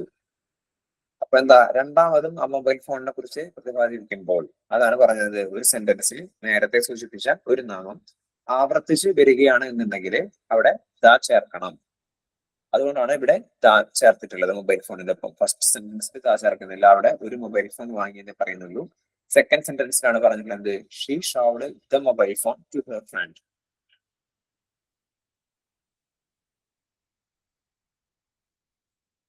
ഒരു പർട്ടിക്കുലർ സബ്ജക്റ്റ് അല്ലെങ്കിൽ ഇൻസിഡന്റിനെ സൂചിപ്പിക്കുമ്പോൾ ദാ ഉപയോഗിക്കുന്നു. Have you told him about the accident. ഒരു പർട്ടിക്കുലർ സംഭവത്തെ കുറിച്ച് സംസാരിക്കുന്ന ഒരു വാചകമാണ് അവിടെ വരുന്നത്. അങ്ങനത്തെ പർട്ടിക്കുലർ സബ്ജക്റ്റ് അല്ലെങ്കിൽ ഇൻസിഡന്റിനെ സൂചിപ്പിക്കുമ്പോൾ ദാ ഉപയോഗിക്കുന്നുണ്ട്. Have you told him about the accident. ആ ഒരു അപകടത്തെ കുറിച്ച് അവരോട് പറഞ്ഞിരുന്നോ? അവനോട് സംസാരിച്ചിരുന്നു അല്ലെ? ഹാവ് യു ടോൾഡ് ഹിം, അവനോട് ആ ഒരു അപകടത്തെ കുറിച്ച് സംസാരിച്ചിരുന്നോ? അവിടെയാണ് അങ്ങനെയാണ് വരുന്നത്. അത്തരത്തിലുള്ള ഒരു സന്ദർഭത്തിൽ അവിടെ ഉപയോഗിക്കുന്നതാണ് ആ ഒരു ആക്സിഡന്റിനെ കുറിച്ചിട്ട്. ശരിക്കും ഇതാ കൂടുതൽ സന്ദർഭങ്ങളിലും അവിടെ സൂട്ടായിട്ട് വരുന്നത് നമുക്ക് നോക്കിക്കഴിഞ്ഞാൽ കാണാം. ഒരു അതിനെക്കുറിച്ച് അല്ലെങ്കിൽ ആ എന്നുള്ള ഒരു അർത്ഥത്തിലാണ്. ഇപ്പൊ ഈ ഒരു ഫോണിന്റെ കേസ് നോക്കിയൊക്കെ, ഒരു മൊബൈൽ ഫോൺ വാങ്ങി. The mobile phone to her showed her she showed the mobile phone to her friend. അല്ലേ? ആ മൊബൈൽ ഫോണ് അങ്ങനെയല്ലേ ഇവരെ പറയാ. അല്ലാതെ വെറുതെ താക്കി ശരിക്കും പറയുമ്പോ അങ്ങനത്തെ ഒരു മീനിങ് പോലെ ഒരു ഇന്നർ മീനിങ് അതിൽ വരുന്നുണ്ട്. She showed the mobile phone to her friend. ആ മൊബൈൽ ഫോൺ അവളുടെ കൂട്ടുകാരിക്ക് കാണിച്ചു കൊടുത്തു. അത് നിങ്ങൾക്ക് നോക്കുമ്പോ കാണാം. എല്ലാ സന്ദർഭങ്ങളിലും അല്ല പറഞ്ഞത്, റയർ ആയിട്ടുള്ള കേസസിൽ ഇങ്ങനെ നോക്കുമ്പോൾ നമുക്ക് ദ എന്ന് പറയുന്ന പോലെ തന്നെ ആ അല്ലെങ്കിൽ അത് ആ ഒരു മൊബൈൽ ഫോൺ അങ്ങനത്തെ സെൻസ് വരുന്നുണ്ട് അതിന്. ഇനി അടുത്തതായിട്ട് വരുന്ന ടോപ്പിക് ആണ് എന്ത്? Omission of articles. എന്താണ് ഈ ഒമിഷൻ ഓഫ് ആർട്ടിക്കിൾസ്? അറിയാമോ? ഒമിഷൻ എന്താണ്? ഒമിഷൻ എല്ലാവരും ക്ലാസ്സിൽ ലൈവ് അല്ലേ? കാരണം എനിക്ക് നിങ്ങളോട് കൂടുതൽ ഇതിലൊന്നും ചോദിക്കാൻ പറ്റാത്ത ഒരു പ്രത്യേക ടോപ്പിക്കാണ്. അതുകൊണ്ടാണ് ഇങ്ങനെ എല്ലാം ഡീറ്റെയിൽ ആയിട്ട് ഇങ്ങനെ പറഞ്ഞു പോയിക്കൊണ്ടിരിക്കുന്നത്. എല്ലാവരും സ്ക്രീൻ ഇത് ഓൺ ആക്കി വെച്ച് ക്ലാസ്സിൽ കയറിയിട്ട് ഉറങ്ങാണോ? എന്താ അവസ്ഥ? ഓക്കെ. സ്റ്റാർട്ടിങ് മുതൽ സജിന് മാത്രം റിപ്ലൈ പറയുന്നത്, വേറെ ആരും ലൈവ് അല്ലേ? അത് നല്ല ക്ലൈമറ്റ് ആണ്, നല്ല തണുത്ത ക്ലൈമറ്റ്. ആർക്കും പെട്ടെന്നുറക്കം വരാൻ ചാൻസ് ഉള്ള ഒരു climate.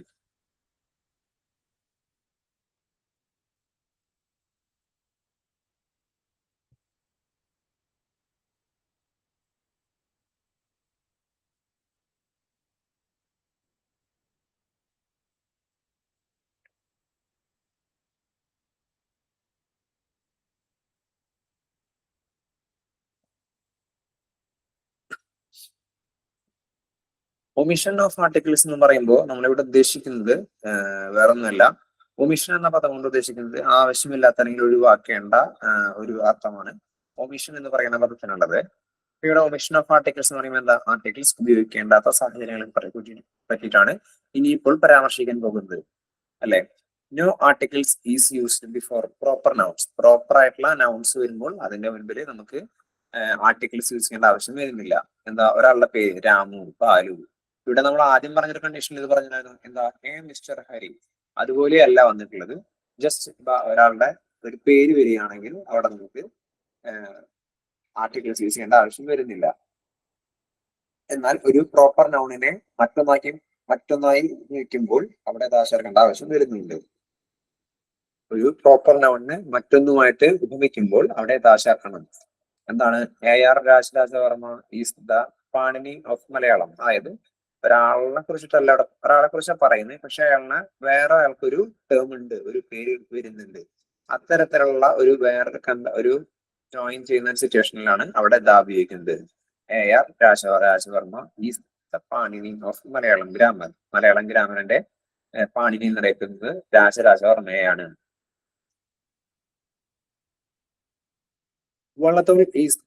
Vallathol is known as the Valmiki of Malayalam literature. Valmiki of Malayalam എന്നറിയപ്പെടുന്നതാണ് വള്ളത്തോൾ, അല്ലെ. അപ്പൊ ഇവിടെ ഇതേപോലെ വള്ളത്തോളിനെ ഉപമിച്ചിരിക്കുന്നത് എന്തിനോടാ, ദ വാൽമീകി. അങ്ങനത്തെ ഒരു വാൽമീകി എന്നുള്ളൊരു വിശേഷണമായിട്ടാണ് ഉപമിച്ചിരിക്കുന്നത്.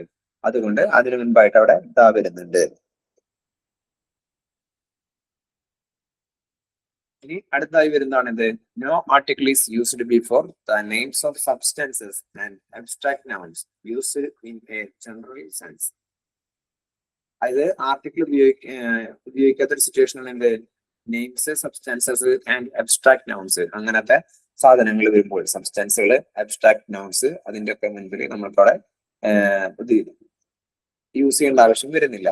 അതിലുള്ള എക്സാമ്പിൾ ആണ് ഇത് പറയുന്നു, gold is A precious metal. സ്വർണം എന്ന് പറയുന്നത് ഒരു പ്രഷ്യസ് ആയിട്ടുള്ള അല്ലെങ്കിൽ വിലപിടിപ്പുള്ള ഒരു ലോഹമാണ്. എന്നാൽ ഒരു മെറ്റീരിയൽ നൗണിനെയോ അബ്സ്ട്രാക്ട് നൗണിനെയോ ഒരു പർട്ടിക്കുലർ സെൻസിലാണ് ഉപയോഗിക്കുന്നതെങ്കിൽ ദാ ചേർക്കണം എന്ന് പറഞ്ഞു കഴിഞ്ഞിട്ടുണ്ടെങ്കിൽ എന്താ വരുന്നത്, അതിന്റെ എക്സാമ്പിൾ കൊടുത്തിട്ടുള്ള എന്താ, the gold chain, the gold chain, gold bangle. അത്തരത്തിലുള്ള രീതിയിൽ സ്വർണം കൊണ്ടുണ്ടാക്കിയ ഒരു വസ്തുവിനെ സൂചിപ്പിക്കുമ്പോൾ അവിടെ നമുക്ക് ദ ഉപയോഗിക്കേണ്ട ആവശ്യം വരുന്നു. അതാണ് the gold chain he purchased. The gold chain he purchased for his wife is beautiful. അവിടെ എന്താ ദ ഉപയോഗിക്കുന്നുണ്ട്, ദ ഗോൾഡ് ചെയിൻ. ഗോൾഡിനെ കുറിച്ചല്ല, ഗോൾഡ് കൊണ്ടുള്ള ഒരു മാലയെ കുറിച്ചോ അല്ലെങ്കിൽ ചെയിനെ കുറിച്ചൊക്കെയാണ് അവിടെ പറയുന്നത്. ആദ്യത്തെ വാക്യത്തിൽ ഗോൾഡ് എന്ന് ജനറൽ സെൻസിലാണ് ഉപയോഗിച്ചിട്ടുള്ളത്. എന്നാൽ രണ്ടാമത്തെ വാക്യത്തിലെ ഗോൾഡ് ചെയിൻ എന്നുള്ളത് ഒരു പർട്ടിക്കുലർ സെൻസിലാണ് ഉപയോഗിച്ചിട്ടുള്ളത്, അല്ലെ. ആദ്യത്തെ വാക്യത്തില് ഗോൾഡ് എന്നുള്ളത് ഒരു ജനറൽ പർപ്പസാ. കാരണം എന്താ, gold is A precious metal എന്നാണ് പറഞ്ഞിട്ടുള്ളത്. ഗോൾഡ് ഒരു വിലപിടിപ്പുള്ള വസ്തുവാണ്. രണ്ടാമത്തിൽ പറഞ്ഞിട്ടുള്ളത് ഒരു മേടിച്ച ഒരു ചെയിനെ കുറിച്ചാണ് പറഞ്ഞിട്ടുള്ളത്. അതുകൊണ്ടാണ് ഗോൾഡ് ചെയിൻ എന്ന് പറയുന്നത്. ഇനി അടുത്ത് പറയുന്ന കണ്ടീഷനാണ് എന്ത്, school, college, hospital, church, temple തുടങ്ങിയ ഏതെങ്കിലും സ്ഥലങ്ങളെയോ കെട്ടിടങ്ങളെയോ അവയുടെ പ്രൈമറി പർപ്പസിനാണ് ഉപയോഗിക്കുന്നതെങ്കിൽ അവയുടെ കൂടെ ആർട്ടിക്കിൾസ് ഒന്നും ഉപയോഗിക്കേണ്ട ആവശ്യം വരുന്നില്ല. ഈ ഗോസ് ടു സ്കൂൾ റെഗുലർലി, അവൻ സ്കൂളിലോട്ട് റെഗുലർ ആയിട്ട് പോകുന്നുണ്ട്. ഈ ഗോസ് ടു സ്കൂൾ റെഗുലർലി. ഇവിടെ സ്കൂളിൽ പോകുന്നതിന്റെ പ്രധാന ഉദ്ദേശം പഠിക്കുന്നതിനാണ്. He went to the school to get his certificates attested. അതായത് ഗവൺമെന്റ് സ്കൂളിലേക്ക് ഒരു വ്യക്തി പോകുന്നതിനാ, സ്ഥിരമായിട്ട് പോകുന്ന കാര്യത്തെ കുറിച്ചല്ല പറയുന്നത്. ഒരു റയർ കേസ്, അയാളുടെ ആവശ്യമായി ബന്ധപ്പെട്ട് പോകും. പിന്നെ he went to school to get his certificates attested. സർട്ടിഫിക്കറ്റുകൾ അറ്റസ്റ്റ് ചെയ്ത് കിട്ടുന്നതിനായിട്ട് സ്കൂളിൽ പോയിട്ടുണ്ട്. ആ ഒരു കണ്ടീഷനെ കുറിച്ചാണ് അവർ പറഞ്ഞിട്ടുള്ളത്. വ്യക്തിയുടെയോ സ്ഥലത്തിന്റെയോ പേരിന് ശേഷം ഏതെങ്കിലും ഇൻസ്റ്റിറ്റ്യൂഷൻ വരികയാണെങ്കിൽ ആർട്ടിക്കിൾ ഒന്നും തന്നെ ഉപയോഗിക്കരുത്. വ്യക്തിയുടെയോ സ്ഥലത്തിന്റെയോ പേരിന് ശേഷം ഏതെങ്കിലും ഇൻസ്റ്റിറ്റ്യൂഷൻ വരികയാണെന്നുണ്ടെങ്കിൽ ഇവിടെ എന്താ വന്നിട്ടുള്ളത്, വ്യക്തിയുടെയോ സ്ഥലത്തിന്റെയോ പേരിന് ശേഷമാണ് അവിടെ ഒരു ഇൻസ്റ്റിറ്റ്യൂഷന്റെ പേര് വന്നിട്ടുള്ളത്. Saint Mary's church, Kerala university. ഇവിടെ എന്താ, വ്യക്തിയുടെ പേരാണ് വന്നിട്ടുള്ളത് സെന്റ് മേരീസ്. ഇവിടെ വന്നിട്ടുള്ളത് ഒരു സ്ഥലത്തിന്റെ പേരാണല്ലേ, കേരള. അതിനുശേഷം ഒരു ഇൻസ്റ്റിറ്റ്യൂഷൻ വരുന്നു, ചർച്ച്, യൂണിവേഴ്സിറ്റി. അപ്പൊ ഇങ്ങനത്തെ ഒരു ഫോർമാറ്റിൽ വരുമ്പോൾ അവിടെ നമുക്ക് ആർട്ടിക്കിൾസ് ഒന്നും തന്നെ ഉപയോഗിക്കേണ്ട ആവശ്യം വരുന്നില്ല. എന്നാൽ അവിടെ അടുത്ത് പറയുന്ന കണ്ടീഷൻ എന്താ, എന്നാൽ യൂണിവേഴ്സിറ്റി എന്ന പദം സ്ഥലപ്പേരിന്റെ മുൻപാണ് വരുന്നതെങ്കിൽ അവിടെ ദാ ചേർക്കണം. സ്ഥലപ്പേരിന്റെ മുൻപ് യൂണിവേഴ്സിറ്റി എന്ന് പറയുന്ന യൂണിവേഴ്സിറ്റി വന്ന രണ്ട് കണ്ടീഷൻ കാണിച്ചിട്ടുള്ളത്. The university of Kerala, the university of Oxford, the university of Calicut. അപ്പൊ ഇത്തരത്തിലുള്ള വാക്കുകളൊക്കെ വരുമ്പോ എന്താ, സ്ഥലത്തിന്റെ മുൻപിൽ ആണ് യൂണിവേഴ്സിറ്റി എന്നുള്ളത്. അപ്പോൾ അവിടെ വരുമ്പോൾ നമുക്ക് ദ യൂസ് ചെയ്യാം, ധൈര്യമായിട്ട് ദ യൂസ് ചെയ്യാൻ പറ്റുന്ന ഒരു സിറ്റുവേഷൻ ആണത്. ഈ അടുത്തായി പക്ഷേ ഇവിടെ നമ്മൾ ശ്രദ്ധിക്കേണ്ട മറ്റൊരു കാര്യം കൂടെ വരുന്നുണ്ട്. അത് നമ്മുടെ ഡെയിലി ചെറുതാക്കി എഴുതിയിട്ടുള്ളത്. എന്നാൽ ദ യൂണിവേഴ്സിറ്റി ഓഫ് മഹാത്മാഗാന്ധി എന്ന് എഴുതില്ല. കാരണം എന്താ, അവിടെ ഒരു ഡീവിയേഷൻ വരും. എന്താ കാരണം, നമ്മൾ പറഞ്ഞിട്ടുള്ളത് യൂണിവേഴ്സിറ്റി എന്ന പദം സ്ഥലപ്പേരിന്റെ മുൻപ് വരുന്ന കണ്ടീഷനാണ് പറഞ്ഞത്. സ്ഥലപ്പേരിന്റെ മുൻപ് യൂണിവേഴ്സിറ്റി വരുന്നത്. അങ്ങനെ യൂണിവേഴ്സിറ്റീസ് കുറച്ചേ ഉള്ളൂ അല്ലേ? എല്ലാ യൂണിവേഴ്സിറ്റീസും അങ്ങനെയാണോ വരുന്നത്? യൂണിവേഴ്സിറ്റി ഓഫ് കൊച്ചിൻ എന്ന് പറയണം. പക്ഷെ ഇവിടെ മഹാത്മാഗാന്ധി യൂണിവേഴ്സിറ്റി അത്തരത്തിലുള്ള യൂണിവേഴ്സിറ്റി അല്ല. അവിടെ ഒരാളുടെ പേരാണ് വന്നിട്ടുള്ളത്.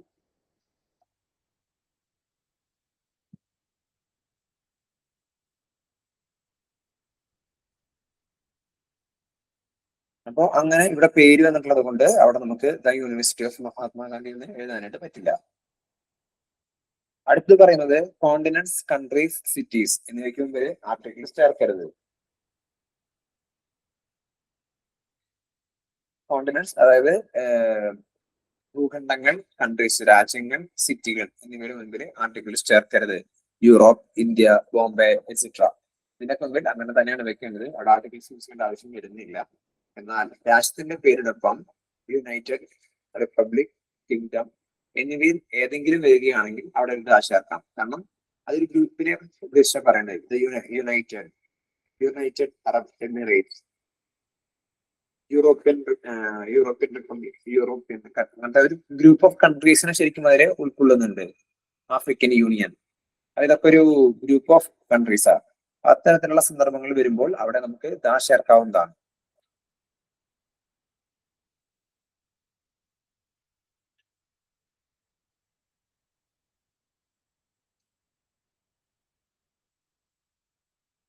ഇനി അതിന്റെ എക്സാമ്പിൾ ആണ് കൊടുത്തിട്ടുള്ളത്. The United kingdom, the USA, the UAE etcetera. അതായത് ഇതിന്റെ ഒക്കെ മുമ്പിൽ ദാ വന്നിട്ടുണ്ട്. ഇനി ലാംഗ്വേജസ്, ഭാഷകളുടെ മുമ്പിൽ ആർട്ടിക്കിൾ ഉപയോഗിക്കുന്നതിനെ കുറിച്ചാണ് പറയുന്നത്.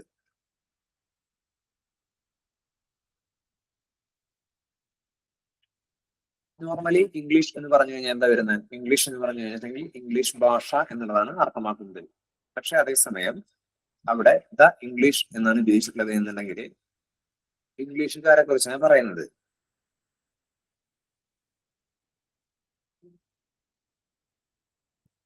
ലാംഗ്വേജിന്റെ മുൻപിൽ ആർട്ടിക്കിൾ ഉപയോഗിക്കരുത്. എന്നാൽ ദ ഇംഗ്ലീഷ് എന്ന് പറഞ്ഞത് എന്താ, ഇംഗ്ലീഷുകാർ, ദ ഫ്രഞ്ച്, ഫ്രഞ്ചുകാർ എന്ന അർത്ഥത്തിൽ ലാംഗ്വേജിന്റെ മുൻപിൽ ആർട്ടിക്കിൾ ഉപയോഗിക്കുന്നത്.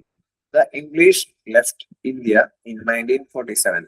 എന്താ ദ ഇംഗ്ലീഷ്, ഇംഗ്ലീഷ് ഭാഷയല്ല, ഇംഗ്ലീഷുകാർ ഇന്ത്യ വിട്ടുപോയത് 1947 അതുപോലെ ഒരു ലാംഗ്വേജിന്റെ പേരിന് ശേഷം ലാംഗ്വേജ് എന്ന വാക്ക് കൂടി വന്നിട്ടുണ്ടെങ്കിൽ അവിടെ നമുക്ക് എന്ത് ചേർക്കാൻ പറ്റും? അവിടെ നമുക്ക് ദ ചേർക്കാം. She always uses the English language. Continuous ആയിട്ട് യൂസ് ചെയ്യുന്നത് always uses the English language. English ഭാഷയാണ് ഉപയോഗിക്കുന്നത്. അപ്പൊ നമുക്കവിടെ ദാ ചേർക്കാവുന്നതാണ്.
ഓക്കെ, അപ്പൊ നമുക്ക് ആർട്ടിക്കിൾസുമായി ബന്ധപ്പെട്ട റൂൾസ് കാര്യങ്ങളൊക്കെ നമ്മൾ പറഞ്ഞു കഴിഞ്ഞിട്ടുണ്ട്.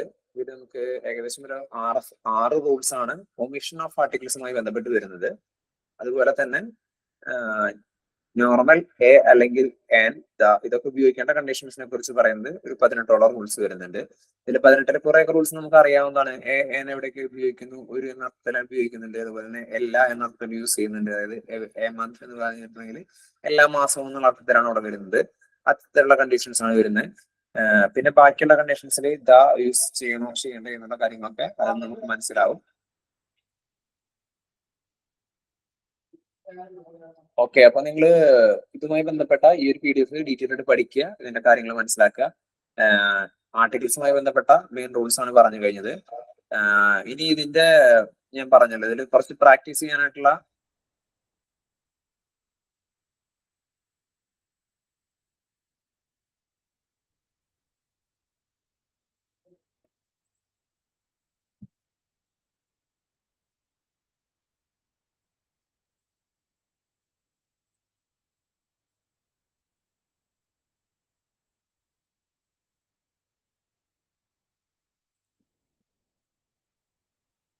പ്രാക്ടീസ് ചെയ്യാനായിട്ടുള്ള കുറച്ച് ക്വസ്റ്റ്യൻസ് കാര്യങ്ങളായിട്ടുള്ള ഒരു PDF ഇതിന്റെ ഒപ്പം നിങ്ങൾക്ക് ക്ലാസ്സിന്റെ ഒപ്പം ഷെയർ ചെയ്ത് കിട്ടും.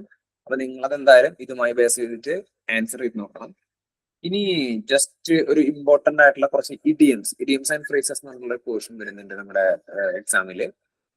എല്ലാ ഇംഗ്ലീഷിന്റെ സെഷനിലും വരുന്ന ഒരു ഭാഗമാണ് ഇഡിയംസ് ആൻഡ് ഫ്രേസസ്. അതിൽ ഇമ്പോർട്ടന്റ് ആയിട്ടുള്ള ഒരു 10ഓളം ഇഡിയംസ് ആണ് അടുത്തായിട്ട് നമ്മൾ പറയാൻ പോകുന്നത്. അപ്പോൾ ഇതിന് PDF ഇല്ല, PDF ആയിട്ടില്ല. നിങ്ങൾ ഇത് പറയുമ്പോൾ അതൊന്ന് നോട്ട് ചെയ്ത് വെക്കുകയാണെങ്കിൽ കുറച്ചുകൂടി ബെറ്റർ ആയിരിക്കും. നിങ്ങളുടെ ബുക്ക് പേപ്പറും മുന്നിലുണ്ടാവുമെന്ന് വിചാരിക്കുന്നു. ഞാൻ അതുകൊണ്ട് നിങ്ങളൊന്ന് ഞാനൊരു ഗ്യാപ്പ് തരാം, ഒരു 1 മിനിറ്റ് ടൈം തരാം. നിങ്ങളുടെ ബുക്കും പേപ്പറും എടുക്കുക. ബുക്കും പെന്നും എടുക്കുക. നിങ്ങൾക്ക് ഇമ്പോർട്ടന്റ് ആയിട്ടുള്ള കുറച്ചൊന്നും നിങ്ങൾക്ക് പറഞ്ഞു തരാം, അതൊന്നും നിങ്ങൾ നോട്ട് ചെയ്ത് വെച്ചോളൂ. ഓക്കെ.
ഓക്കെ, നിങ്ങൾ സെറ്റ് ആയിട്ടുണ്ടാവും എന്ന് വിചാരിക്കുകയാണ്.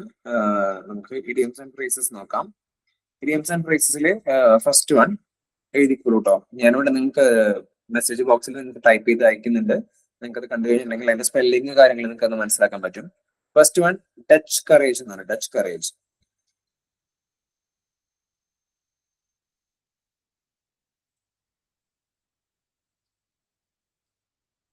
First one touch courage.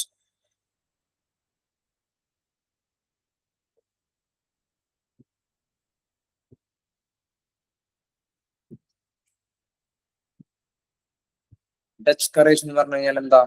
ആർക്കെങ്കിലും അറിയാമോ ടച്ച് കറേജ്?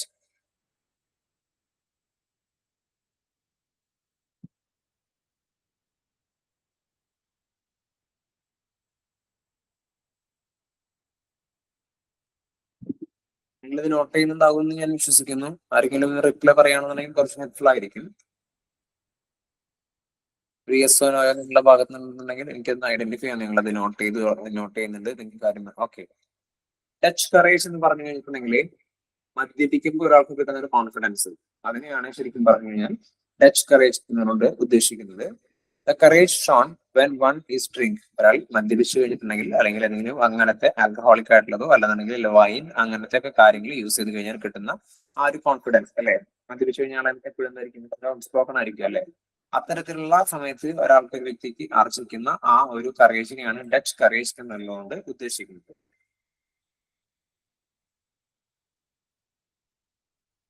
അത് നോട്ട് ചെയ്തിട്ടുണ്ടാകും എന്ന് വിശ്വസിക്കുന്നു.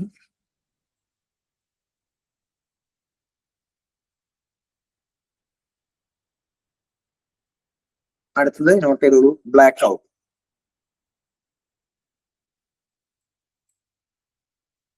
ബ്ലാക്ക് ഔട്ട് എന്നുള്ള ഒരു ഇഡിയം ഉണ്ട്. ഇഡിയം മാത്രമല്ല, ഇതൊരു ഫ്രേസ് ആയിട്ടും യൂസ് ചെയ്യാറുണ്ട്. നമ്മുടെ നോർമൽ ഫ്രേസൽ വേർഡ്സിലും വരാറുണ്ട് ബ്ലാക്ക് ഔട്ട് എന്നുള്ളത്. ബ്ലാക്ക് ഔട്ട് എന്ന് പറഞ്ഞു കഴിഞ്ഞാൽ അർത്ഥം വരുന്നത് ടു ബിക്കം അൺകോൺഷ്യസ്, അതായത് നമ്മുടെ ഒരു തല കറങ്ങുക, അല്ലെങ്കിൽ മൈൻഡിൽ നിന്നെല്ലാം മിസ്സായി പോവുക, അത്തരത്തിലുള്ള ഒരു അർത്ഥത്തിലാണ് ബ്ലാക്ക് ഔട്ട് എന്നുള്ള ടേം യൂസ് ചെയ്യുന്നത്. Black out.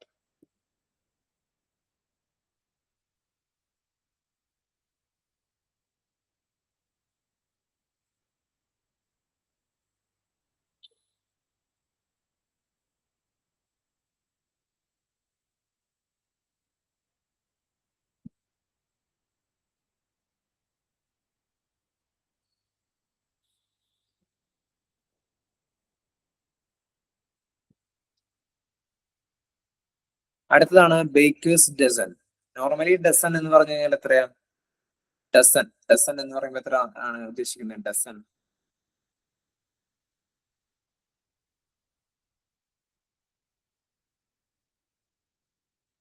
ഓക്കെ, അപ്പോ ബേക്കേഴ്സ് ഡസൻ എന്ന് പറയുമ്പോൾ എത്ര ആയിരിക്കും വരിക?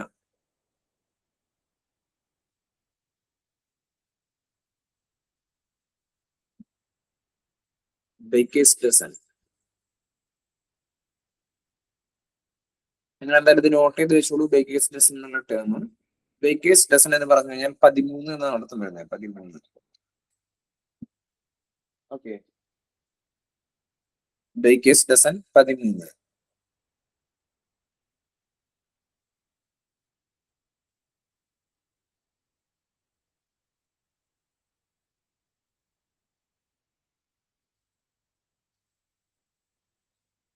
അടുത്തത് blue moon. Blue moon.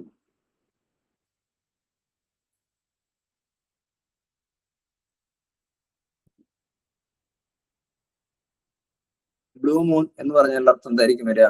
Blue moon, നീലചന്ദ്രൻ അല്ലെ. ബ്ലൂ, നീല, മൂൺ, ചന്ദ്രൻ. Blue moon. ബ്ലൂ മൂൺ എന്നുകൊണ്ട് ഉദ്ദേശിക്കുന്നത് a rare event or occurrence, ഒരു വളരെ അപൂർവമായിട്ടുള്ള ഒരു ഇവന്റിനെ അല്ലെന്നുണ്ടെങ്കിൽ എന്തെങ്കിലും കാര്യത്തിനെയാണ് ബ്ലൂ മൂൺ എന്ന് പറയുന്നത്. Blue moon.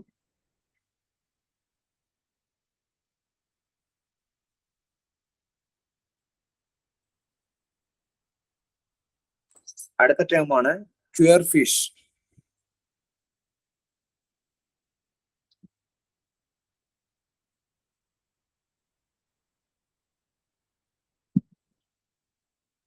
അടുത്താണ് ക്യൂർ ഫിഷ് എന്ന് പറയുന്നത്. Queer fish.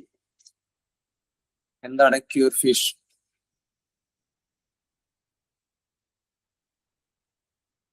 ക്യൂർ ഫിഷ് എന്ന് പറഞ്ഞു കഴിഞ്ഞാല് സ്ട്രേഞ്ച് ഓർ അൺയൂഷ്വൽ ആയിട്ടുള്ള ഒരു പേഴ്സൺ, നമുക്ക് അറിയാത്തതോ അല്ലെങ്കിൽ ഒരു അപരിചിതനോ ആയിട്ടുള്ള ഒരു വ്യക്തിയെയാണ് നമ്മുടെ ക്യൂർ ഫിഷ് എന്നുള്ള ടേം കൊണ്ട് ഉദ്ദേശിക്കുന്നത്.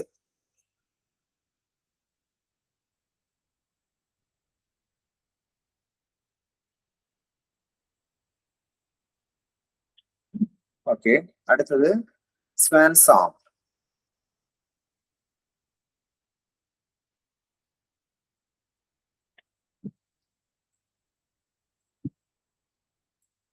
അടുത്താണ് സ്വാൻ സോങ്. സ്വാൻ. സ്വാൻ എന്ന് പറഞ്ഞാൽ എന്താ? അരയൻ എന്നൊക്കെയുള്ള അർത്ഥമാണ് സ്വാനിന് വരുന്നത്. സോങ് എന്ന് പറഞ്ഞാൽ പാട്ട്, അരയന്നത്തിന്റെ പാട്ട്. എന്താണ് ഈ അരയന്നത്തിന്റെ പാട്ട് എന്നുകൊണ്ട് ഉദ്ദേശിക്കുന്നത്? ഈ സ്വാൻ സോങ് എന്നുള്ളത് ഉദ്ദേശിക്കുന്നത് ലാസ്റ്റ് പെർഫോമൻസ് ആണ്. അതായത് എന്തെങ്കിലും ഒരു പെർഫോമർ, അതൊരു പാട്ടുകാരനോ അല്ലെന്നുണ്ടെങ്കിൽ ഒരു കളിക്കാരനോ എന്തെങ്കിലും അങ്ങനത്തെ ഏത് രീതിയിലായിക്കോട്ടെ, അദ്ദേഹത്തിന്റെ അവസാന പെർഫോമൻസിനെയാണ് സ്വാൻ സോങ് എന്നുള്ളത് കൊണ്ട് ഉദ്ദേശിക്കുന്നത്.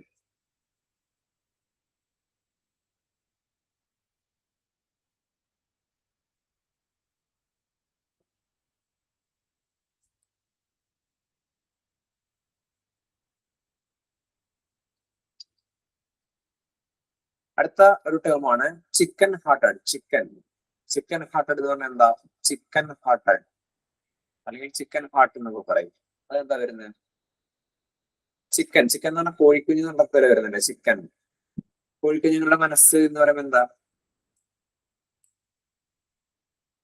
കോഴിക്കുഞ്ഞുങ്ങളുടെ മനസ്സെന്ന് പറയുമ്പോൾ അത് വളരെ ഭയം നിറഞ്ഞൊരു മനസ്സല്ലേ. എന്തെങ്കിലും ഒരു സൗണ്ട് കിട്ടി അപ്പൊ തന്നെ ഓടി ഒളിക്കുകയോ അത്തരത്തിലുള്ള ഒരു ഭീരുത്വം നിറഞ്ഞൊരു മനസ്സിനെയാണ് എന്ന് പറയുന്നത് ചിക്കൻ ഹാർട്ടഡ് എന്നുകൊണ്ട് ഉദ്ദേശിക്കുന്നത്.